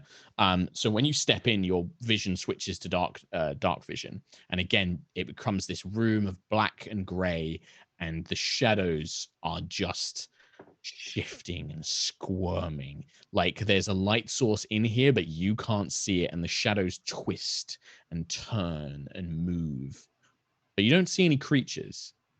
There are racks all along one wall. There are racks of old rusted weapons and ammunition. You can see a set of broken rusted armor laying on the floor on the far side of the room. Maybe bone fragments and tattered bits of cloth kind of still partially inside it. There's a set of stone stairs that lead up to a second floor. And then there are these black stains. And stain isn't even really a good word for it. They're like black outlines of people. And they seem to be on the floor, partially up against the walls, as if somebody's shadow was burnt into the stone. Do you stay at the doorway? You're going to head inside? What do you want to do? Can I see in the room just as well as I could if there were light? Like, might I see more if there were light in there, or is my dark vision serving? The dark vision sees like things clearly, but for whatever reason, whenever there's no light source, that black and white vision, the shadows, it makes the shadows so much weirder and also harder to distinguish from anything else. Like, it is difficult to see. It doesn't, you're not like at disadvantage or anything like that, but there's definitely something funny going on, relying on your dark vision. I'm going to turn back and say, I'm going upstairs. There's a stairway in here. Sure. If I yell, I'm probably in trouble. Yep. And I will walk in and go up the stairs. But I have fun then. Cool. All right. In that case, I would like you just roll a d4 for me, please, Agnis, and tell me what you get. 3. 3. Okay. Meanwhile, as Agnis kind of steps in, the three of you, Azara, you're kind of lingering between the two, so you don't see the door in detail. Clive and Tarkhal, you make your way up to this large door set into the interior wall. It's, like 12, 15 feet tall. It's, this is a castle's door. And looking at it, it is definitely uncomfortable. It does seem to undulate and pulse with these shadows. It is like a barrier that is covering the actual doorway itself. When you get close to it, you begin to feel something like tugging at your chest, like a string is in the middle of your ribs and it's being yanked forwards. And when you look down, your shadows are being pulled into the door, like they're being stretched and like pulled towards the door itself. You don't feel any pain, but is this uncomfortable sensation like something is yanking you towards it, drawing you closer. What would you like to do? This is me. Nope, this is Okay, Clive that's and what I thought. Tarkhal. Yeah, this is Clive and Tarkhal. I'm gonna look to my shadow and be like, "Oh, you stay put there." It's like being stretched, like your mane is almost like your shadow is falling. The mane's actually pulled upwards and is pointing towards the door as if it's falling towards it. I think I would like feeling the sensation. I'd like pull myself back and see if that sensation stops once I distance myself from the door. Yeah, you have to get back, probably to where Azara is, and then it goes away. Okay. Yeah, I think I would still do that. Okay. So Clive is just there on his own, like looking at his shadow, and you can see him sort of stood before it. Clive, don't you feel that? It's like, Hey, it's a strange thing it is. I'm gonna like start like swiping and pawing at my shadow. Yeah, like you're like trying to grab it. And yeah, you can't It's like grab it, cat obviously. hand. Yeah, it's just like swishing through the air. That feeling's still there though, this like tightness and this yanking, this pulling sensation. Would Azara have been able to figure out like what's happening after what Tarkhal just said, and then like now looking? I mean, it sounds like looking. There's something going on with their shadows, and Tarkhal felt something. Yeah, Azara would then definitely call it like, Clive, best back up just in case. Right after I figure it out, I'm gonna keep messing with this. Clive, if you get possessed, it's not going to be good for us. Hey, well, it's I'm not your problem. If I'm a burden, and feel free to just do your own thing then. I mean, you don't you're stood there, Clive, and like you're patting at the shadow, and like that sensation is there, and the shadow's but it's not getting any closer to the door. Like it's like it's caught mid-fall, or like it's been caught. You're keeping it in place, but you've just got this very odd sensation that something is pulling you towards this doorway. Yeah, I'm just like, I'm not like going more towards it. I'm just kind Stood of where you are. dumbfounded and messing with this.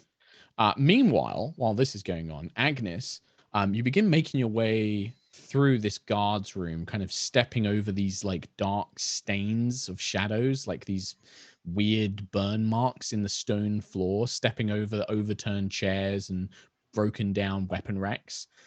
And you just begin hearing very faintly in your ears, just like, "What are you doing? Follow your orders. Where's going back?" Like this indistinguishable whispers. You can't quite make out the words, but it's a very confusing mix of all different voices, but like very soft whispers, like that kind of stuff in your ears. Like you think for a second you might be imagining it. You continue making your way. Do you stop, or do you still want to keep going upstairs? I'll keep going. Okay. You make your way to the stairs. You begin making your way up. The whispers begin getting a little bit louder. And you can start hearing more distinguished voices like, "We must secure the Lord. What's going on? Where are we? What's that?" Like you begin to hear like questions, little bits of panic, little, somebody's trying to keep order. Somebody's asking what's going on. Like there's all these like voices, men and women, all kind of merged together. When you get upstairs, you can see that it's this large room with a wooden desk, a round table and chairs. Some of the chairs have these similar black stains on the ground, as if somebody was sat in the chair and it's left this impression of their body. There is also at the far end, you can see that behind kind of an opened gate, or like an opened kind of fencing inside the room, there are two chests which appear to be locked. They have like big heavy metal locks on them, and then an armoire, like a big sort of like armor container, like a cabinet for armor, that is also locked. There are tattered tapestries and a broken chandelier. What do you do?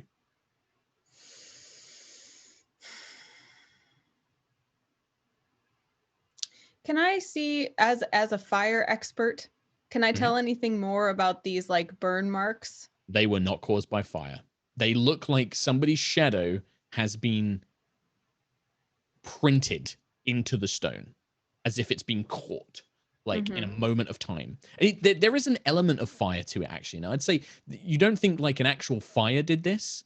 It's not like a scorch mark left by flame, but the people's reactions, the way that the kind of edges of the shadows have been blurred, the way that the chairs have been, it's like a wave of invisible fire hit this room and all the shadows were instantly frozen into the stone. When you start thinking about this, those whispers are becoming, this is actually getting, they're so loud you can barely hear anything now. And it's kind of getting painful. You take 3 points of psychic damage. As that happens, the floor is stone. Yes. I'm going to find an empty patch of floor. And I'm going to cast bonfire on it just to like light the room and see if that calms anything down. Yeah. Thing with bonfire, it doesn't create light, but when you summon it, the blue flame, so your conjured bonfire becomes blue as well, like all the fire you've seen, and it seems to appear just the spell. The spell works perfectly normally. It leaves no scorch mark, like it doesn't leave any residual effect. You just kind of create this fire, and it just does what it normally does as per the spell. But it doesn't create any light? No, the create bonfire spell doesn't actually create light as per the spell. Really? Yep. I was looking it up. I guess I just assumed. You would assume so. So it's like firebolt, right? Like they create like flame, they create heat, but it's light is a very specific thing. Like it creates like areas of light. The bonfire kind of almost creates like this flash of fire, and it does stay there, but it's not actually giving off any actual light to see by. It's like an effect. I see. So when I've used it to create light, like in a fireplace, it's because the bonfire set the wood in the fireplace on fire, which created a fire. Which created an actual fire. But because there's nothing for it to actually set a light and burn here, it's just like a magical fire. It's like a magical flame. It's not actually creating, this thing. It would cause fire damage, but it's not actually creating light. Not to an extent that you can see by. It's maybe making like a very ever so slight glow. All right. Well, so I'm assuming that has no effect on any of the like whispering or anything in the room. So that's the other thing. You take another 3 points of psychic damage. After you create that bonfire and you look at this effect, the voices are so loud, you can barely hear your own thoughts. And there's nobody else around you, so they don't see any of the other effects. I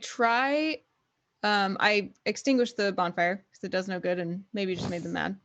And I will try speaking and saying, "Friends, be still." You start speaking out to them.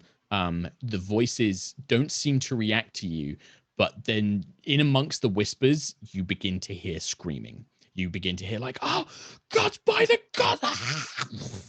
You hear, "Stand tall, men. We must find Lord Railway. Where are the nobles? They've abandoned us. Oh, God." Take another 3 psychic points of psychic damage. There is a balcony that leads out. There's a doorway connected to, but this is like deafening you now, and like you can feel this pressure building in your mind.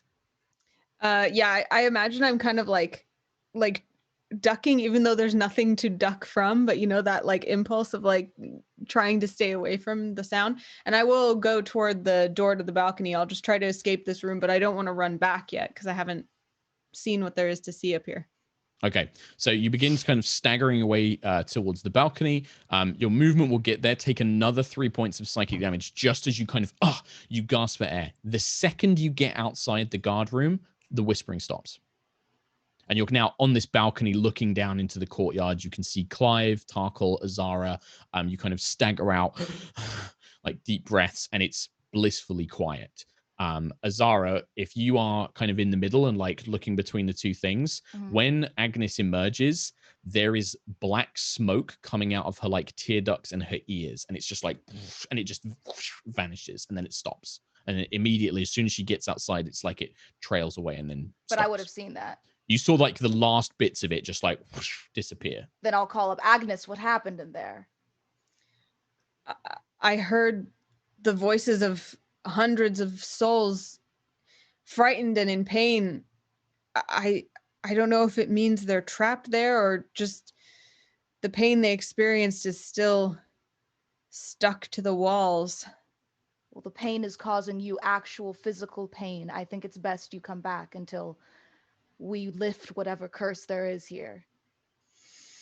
Agnes will kind of look back at the room with concern, like she wants to do something to help these people, but she knows Azara's right.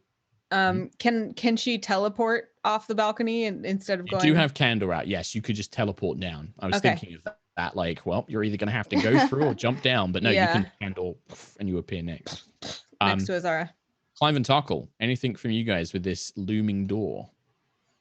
Clive is now like punching the ground. Yeah, it's your shadow is still trying to get away from you. It's not like the punches. You can see your shadow moving like when you do it, but then when you stand back up, the shadow's still trying to like fall into the door. It's like full on like cat with the laser pointer at this point. It's like I don't even know what the goal is. Tarkhal. I think I would just watching Clive paw and me not wanting to get close to the door again because I really didn't like that feeling of a string in my rib cage. I'm just gonna try to throw my dagger in desperation just at the door to see if the shadows react at all. Okay. The flash of silver kind of, you launch it out of your hand and it thuds into the door, and you see the shadows kind of ripple and pulse, and there's a beat.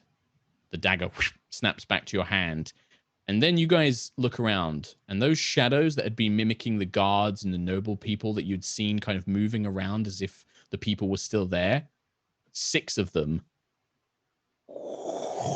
emerge from the ground, becoming these living things, and you begin to hear these terrible voices, not unlike the whispers you heard, Agnis.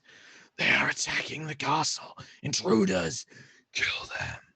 And we are going to roll initiative one more time, my friends. Oh, you made something happen, lad.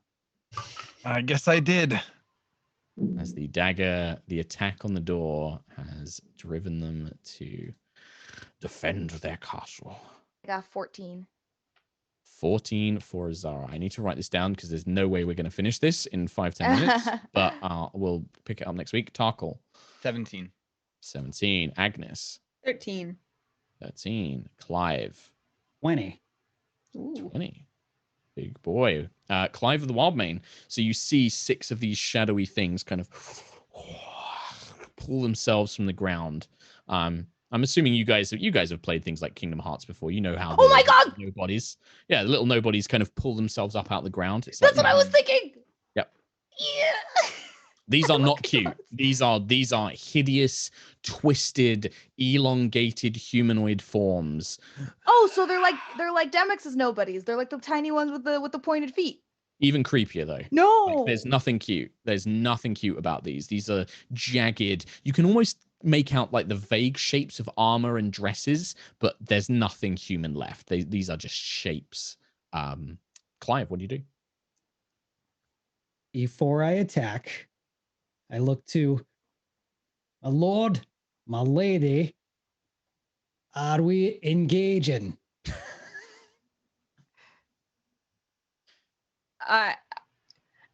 Can we try talking to them? Would I be able to use a free action to ask if they want to talk?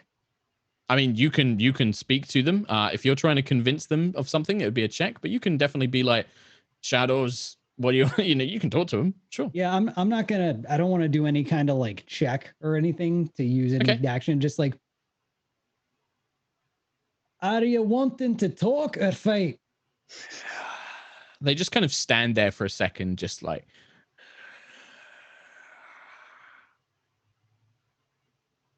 I think we have to kill him, Clive. Go ahead. And I'm gonna rage. Roll on your wild surge. Mm-hmm. All right. Yeah. Okay.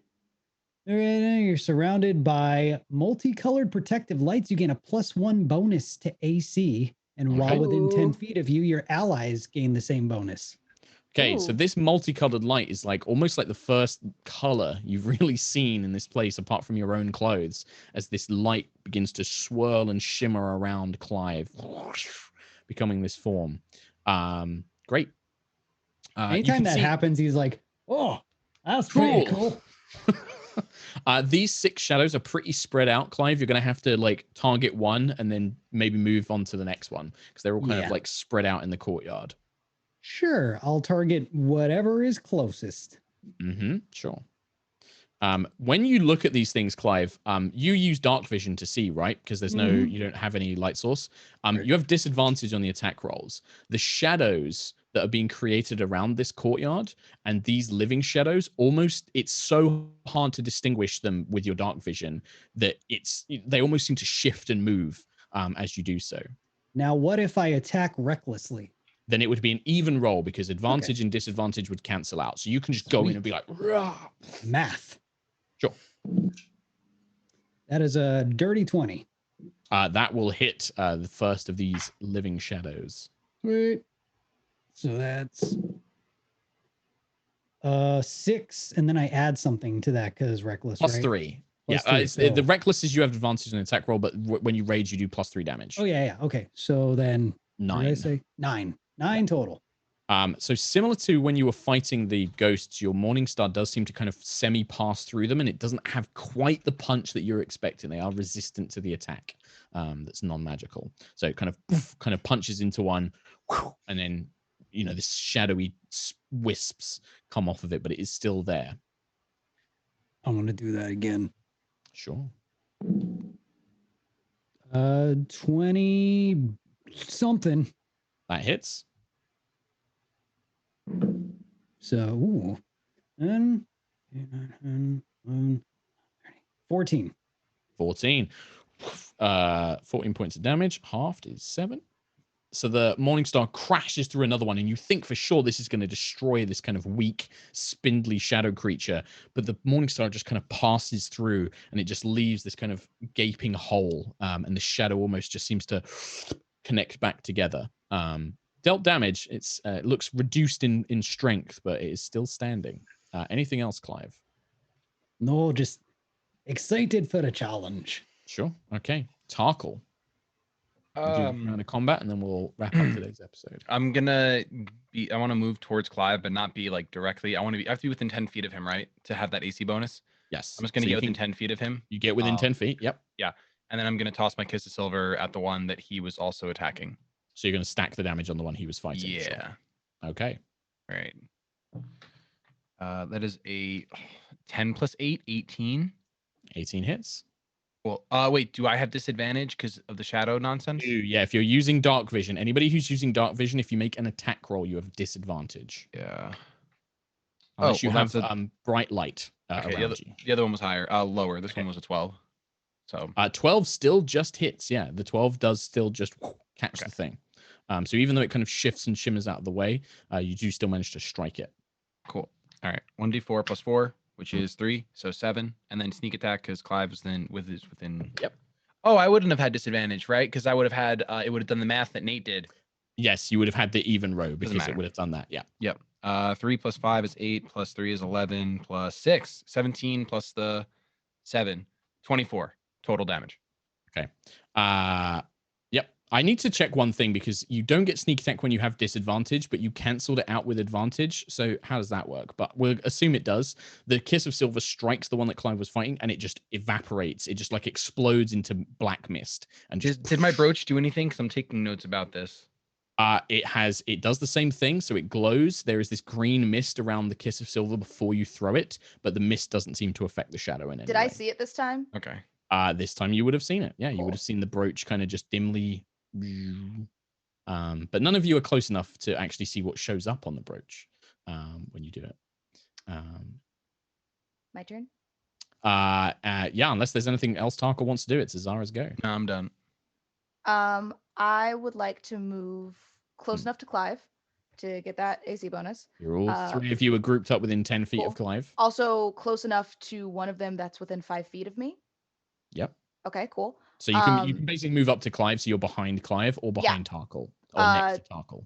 Kind of, like musical theater. They have 2 here and 1 here. I'm like Sure. that. You're windowed. I'm windowed. Thank you. That's the term. Yeah. Yep. I'm going to quicken this spell. Before I do anything, directed to the group, I'm going to say, please remember we are split with another realm. Whatever we do affects there, and we don't want to tear any relationships and ruin our chances of completing our quest. And then I'm going to guiding bolt. Is there one that's kind of centralized to give off the most light? They're all kind of spread out. Okay. You would, even if you hit one, the effect only affects one creature, so it Meow. won't, create that thing. But they're all kind of spread out, and now that the one next to Clive has been destroyed, you have 5 targets basically. Okay. It won't really matter which one you hit. Whichever one is closest to me, and I want to make sure that I'm within 5 feet of whichever one I'm hitting. Okay. This is a ranged attack roll. Yes. You also use Yes. dark vision, so you do have Yes. disadvantage. Yes. That is a 13 plus, what's my attack? 6? 19? 13 was the lowest. Yep. If that's the lowest one. Yep. That Okay. is the lowest one because the next one was a 17. The bolt of light strikes this thing, and it just there's not a shriek, but it just reacts as if it's in immense pain. Roll damage for me. Cool. That's 4d6. Mm-hmm. That is 3, 6. Nice, Shady. I saw that as well. It's good to know for the future. Yep. 9, 10, 11 plus 6 is 17. Yeah, this thing evaporates. When the light strikes this thing, the radiant energy of this divine power, it burns the shadow from the inside to nothing. It just evaporates it. Dope. With my bonus action, I want to Word of Radiance another one.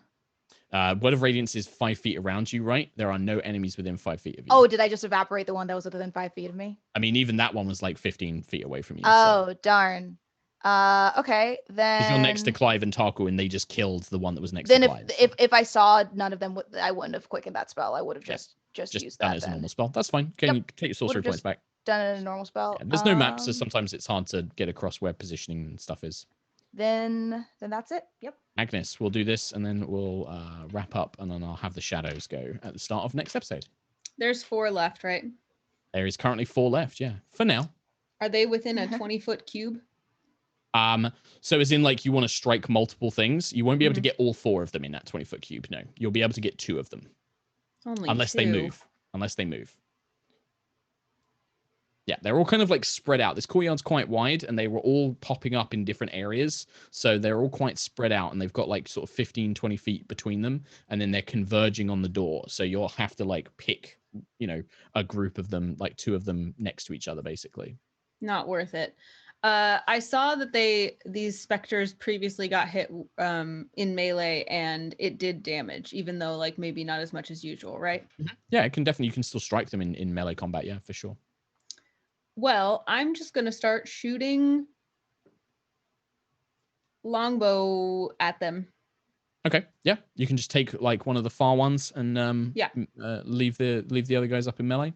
15 so to you hit. have disadvantage, same thing. So the right. darkness, if you're using your dark vision, these things are very hard to hit. Or at Oh least man, I normal. crit on the second one, but with disadvantage, 15. 15. So the 15 still hits. The arrow kind of passes through one. That will do 7 damage. Oh wait, 7. sorry, that rolled for the crit, so it would actually be 5. 5, and then halved to 2. The arrow passes through it, but the shadow almost doesn't seem to register it. It just kind of whips back. Oh, it didn't do any damage, it looks like? It did 2 points of damage. Okay, gotcha. For flavor, it kind of passes through it, and it just snaps back as if unfazed by the blow. But it did. Kander speeds along with the arrow and circles and does a little flame seed on the same little dude. Go for it. That will be... does Kander have disadvantage? If Kander uses dark vision, yes. I don't think it... Then he doesn't. We'll say for now he doesn't, and we'll check it out for next time. Okay, cool. 23 to hit. That hits. And that will be 8 fire damage. 8 points of fire damage. That is also halved. You see the fire does not seem to strike the shadow as well as it would a living thing. And then it would be the shadows go, and we see 3 of them are going to converge on Azara Clive and Tarkhal. All three of them kind of rush forward. And then the lone one that you've been shooting at, Agnis, is going to probably make a rush towards you. And that is where we will end today's episode of Knights of Eveningstar. There is another show after us, so we're going to do super quick shout outs, starting with ShadyPenguinn. Go. Hi guys, I'm ShadyPenguinn. I'm playing Pokemon a lot on twitch.tv/ShadyPenguinn and YouTube.com /ShadyPenguinn. I tag Nate. I got nothing. I tag Mica. My name is Mica. You can find me at Mica Burton. You can find my dog at Rena's Wild Shape. And also go watch the new Critter Hug episode that just premiered today. We talked about vampires. I tag Anna. Hi, I'm Anna Prosser. You can find me at Anna Prosser everywhere, including on Twitch. If you'd like to follow my channel, it's very easy. Also, I will have a show on Friday that I'm very excited about. You may know Dr. B, who's been on this channel before, I believe, and is around as an awesome advocate of mental health with Take This. He's going to be on Extra Brains with us to talk about autism and how we can talk about neurodiversity. That's at 1 p.m. on Friday. Mark. Thank you very much. I'm Mark Hulmes. You can find me as Sherlock_Hulmes in most places. You can check out my other show that I do, my main D&D show that I do, High Rollers D&D as well. That's every Sunday and Thursday. Most importantly, if you come by my Twitch channel tomorrow, Sherlock_Hulmes, I'm doing a D&D one-shot with the streamer Code Miko. If you've ever heard of Code Miko, I expect it to be chaotic and very, very cursed. Come and check that out. It'll be quite funny, I'm sure. Come and check that out. That's it from us. That's it from White Text Friend, from Dave. Goodbye. We'll see you next week. Bye.